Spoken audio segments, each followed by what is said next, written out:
오늘 나눌 말씀은 시편 57편입니다. 오늘 본문은 다윗이 사울을 피해 굴에 있던 때에라는 표제어를 가지고 있는데 사무엘상 24장의 말씀을 배경으로 하고 있습니다. 다윗은 지금 자신을 죽이려 하는 사울 왕과 많은 군사들에게 둘러싸여져 있고 악한 소문과 비방으로 인해 괴로움을 당하고 있는 그런 형편입니다. 오늘 본문 4절이 그것을 잘 표현하고 있습니다. 내 영혼이 사자들 가운데에서 살며 내가 불사르는 자들 중에 누웠으니 곧 사람의 아들 중에라. 그들의 이는 창과 화살이요 그들의 혀는 날카로운 칼 같도다. 사자굴에 갇힌 다니엘과 풀무불에 던져진 세 친구가 생각나는 그런 구절입니다. 창과 화살처럼 찌르고 베는 말들이 나를 상처나게 하고 날카로운 칼이 내 마음 깊이 박혀 있어 피 흘리고 있고 아물지 않는 그런 상황이라는 것이 다윗의 표현입니다. 오늘 본문 6절은 그런 상황을 내 걸음을 막으려는 그물, 내 앞에 웅덩이라고 표현하고 있습니다. 그리고 그런 상황으로 인해 다윗은 내가 억울하다라고 말하고 있습니다. 오늘 본문에는 억울하다라고 번역이 되어 있는데 그 뜻을 살펴보면 내가 근심하고 있다. 깊은 근심으로 인하여서 지치고 곤하다. 그런 뜻으로 이해될 수 있을 것입니다. 때로는 하나님께서 당신의 뜻을 이루시기 위해 우리를 사방의 음침한 골짜기로 몰아넣으시기도 합니다.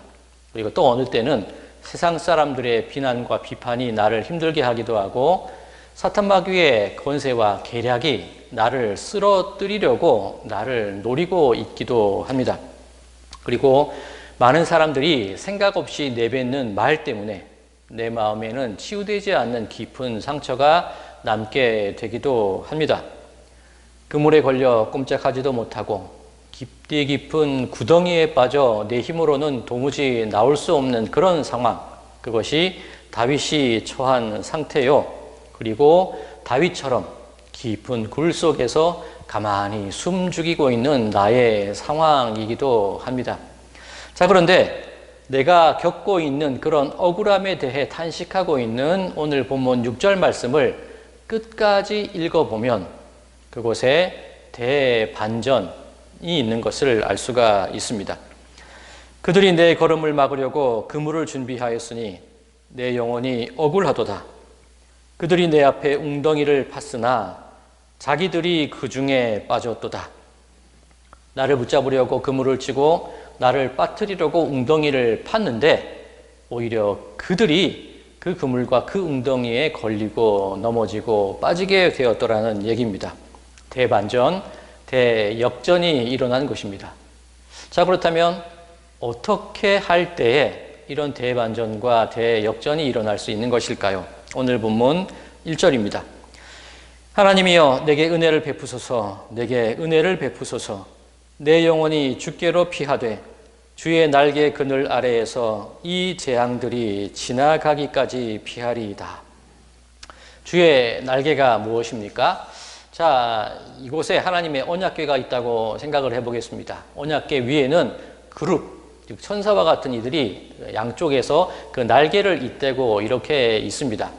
바로 이 날개 그늘 아래 이곳을 속죄소라고 하기도 하고 시은좌라고 하기도 합니다. 은혜가 임하는 자리라는 것이죠. 즉 내 인생의 대역전과 대반전이 일어나는 것 어느 때부터인가? 바로 하나님의 은혜, 하나님의 임재를 구하고 간구할 때 하나님께서 나를 그 구덩이와 그 그물로부터 건져 주신다는 그러한 의미가 되는 것입니다. 자, 오늘 1절이 어떻게 시작되고 있습니까? 하나님이여 내게 은혜를 베푸소서, 내게 은혜를 베푸소서. 대반전은 은혜로부터 시작이 됩니다. 3절입니다. 그가 하늘에서 보내사 나를 삼키려는 자의 비방에서 나를 구원하실지라. 하나님이 그의 인자와 진리를 보내시리로다. 여기서 인자는 헤세드입니다. 하나님의 인애와 자비, 사랑, 그것을 의미하죠. 그리고 진리, 바로 예수 그리스도를 의미합니다. 예수님께서 부활하셨을 때 그 빈 무덤에는 그 머릿말과 발치에 각각 천사들이 앉아 있었습니다. 바로 하나님의 언약궤 속죄소, 시은좌를 의미하는 것이죠. 바로 예수 그리스도께서 우리의 죄를 속하시는 분이고 우리에게 은혜를 베풀어 주시는 분이라는 뜻입니다. 자, 우리가 지금 며칠째 나누고 있는 주제가 어떤 것입니까?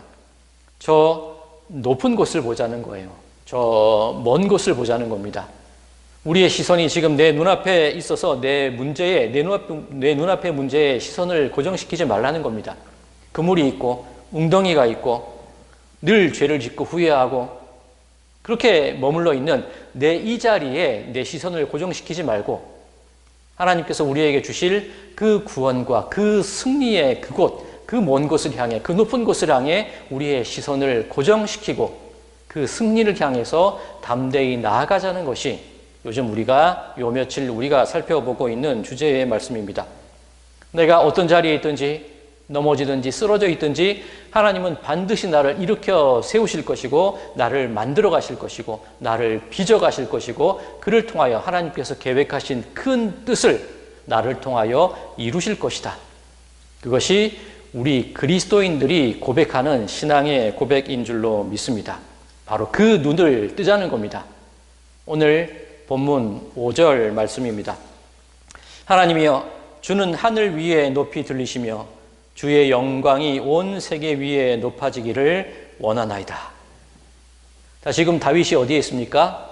굴 속에 숨어 있습니다. 내 현실은 굴인데 다윗의 시선은 어디를 향하고 있습니까? 하늘 위에 하나님을 바라보는 겁니다. 온 세계 위에 있는 주의 영광을 향해 그의 시선을 고정시키는 겁니다.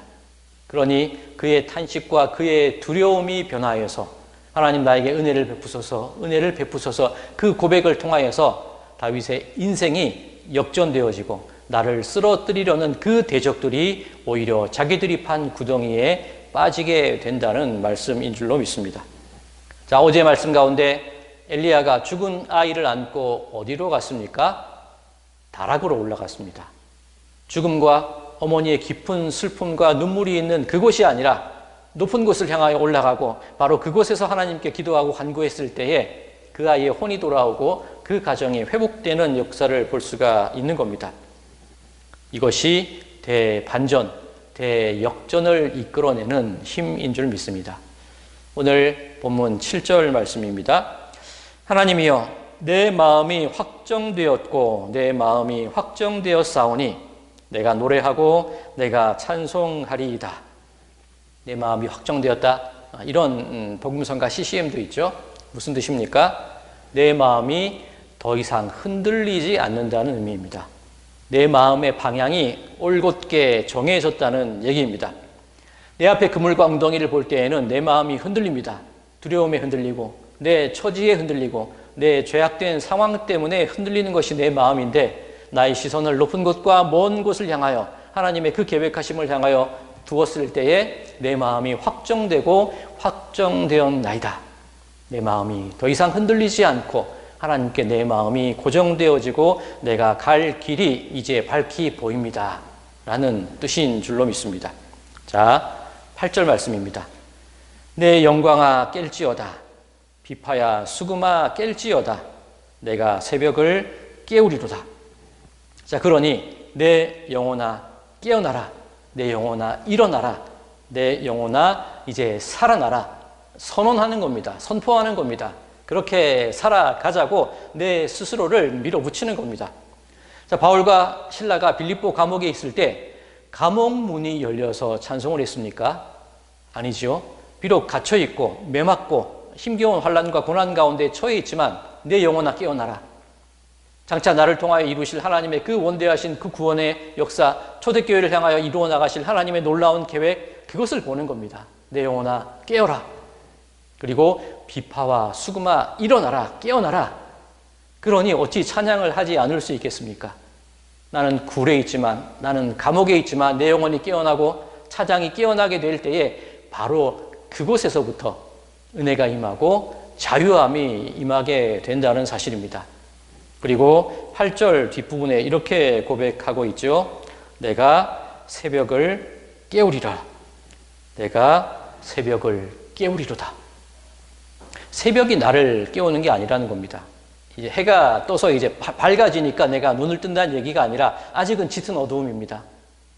아직은 캄캄한 밤이지만 내 영혼이 일어나고 내 영혼이 깨어나고 비파와 수금을 깨우고 하나님을 찬양하고 하나님께 기도하고 그 담대한 마음을 가지고 나아갈 때에 그때 빛이 새벽이 나를 따라오는 겁니다.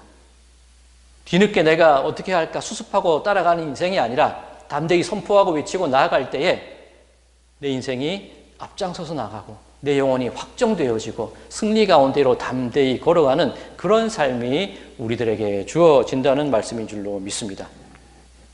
오늘 말씀을 통하여서 우리가 살아가야 될 삶의 모습이 어떤 모습입니까? 그리스도인의 삶이 바로 이런 거라는 겁니다. 언제까지 죄에 묶여 있으시겠습니까? 언제까지 현실의 고난과 슬픔에 묶여 있으시겠습니까? 언제까지 나의 시선이 내 눈앞에 있는 그 고통들에 고정되어 살아가시겠습니까? 환경이 좀 괜찮아지면 해볼게요. 사정이 나아지면 좀 해보겠습니다. 그게 아니라는 거예요. 내 영혼아 깨어나라. 비파와 수금아 일어나라. 내가 새벽을 깨우리로다. 하나님께서 나를 통하여 이루실 그 계획을 바라보며 담대함으로 그 승리의 길을, 그 구원의 길을 걸어 나가는 것이 바로 우리 그리스도인들의 삶의 모습인 줄로 믿습니다. 오늘 본문 9절과 10절입니다. 주여, 내가 만민 중에서 주께 감사하오며 뭇 나라 중에서 주를 찬송하리이다. 무릇 주의 인자는 커서 하늘에 미치고 주의 진리는 궁창에 이르나이다. 세계를 보는 우리의 눈이 넓어지는 겁니다. 그것을 세계관이라고 하죠. 우리의 신앙의 눈이, 신앙의 세계관이 넓어지는 겁니다. 그럴 때 주의 인자가 하늘에 미치고 주의 진리가 궁창에 이르는 것을 바라보는 겁니다. 땅이 아니라 저 높은 하늘, 궁창, 하나님이 지으신 그 드높은 그 많은 것들을 향하여서 우리들의 시선이 고정되어지고 그것을 향하여 나아가게 될 때 우리가 얻게 되는 승리, 우리가 얻게 되는 인생의 대역전과 대반전, 그것이 주어지게 된다는 말씀입니다. 오늘 시인은 또다시 이렇게 노래합니다. 11절입니다. 하나님이여, 주는 하늘 위에 높이 들리시며 주의 영광이 온 세계 위에 높아지기를 원하나이다. 사랑하는 성도 여러분, 저 하늘 높은 곳을 향하여, 저 먼 곳을 향하여 그 시선을 고정하시기 바랍니다. 넓은 깊은 신앙의 가치관을 지니며 살아가시기 바랍니다. 그럴 때 내가 새벽을 깨우리로다. 내가 새벽을 깨우리로다. 승리와 구원이 이미 나에게 주어져 있음을 믿으심으로 그 마음 가지고 담대함으로 걸어나가시는 그 여러분들의 삶이 되시기를 소망합니다. 바라기는 내 마음이 확정되고 확정되어 사오니 무엇으로도 흔들리지 않는 그 굳건한 믿음을 가지고 오늘 하루 승리하며 담대히 살아나가시는 여러분들의 시간이 되시기를 주님의 이름으로 간절히 축원드립니다. 나의 힘이 되신 하나님, 내 영혼이 깨어나기를 원합니다. 저 드높은 하늘의 이상과 구원받은 자의 확정된 믿음을 가지고 세상 속에서 이긴 자의 삶을 살아가기 원하옵나니 하나님 함께하여 주시옵소서. 예수 그리스도의 이름으로 간절히 기도드리옵나이다. 아멘.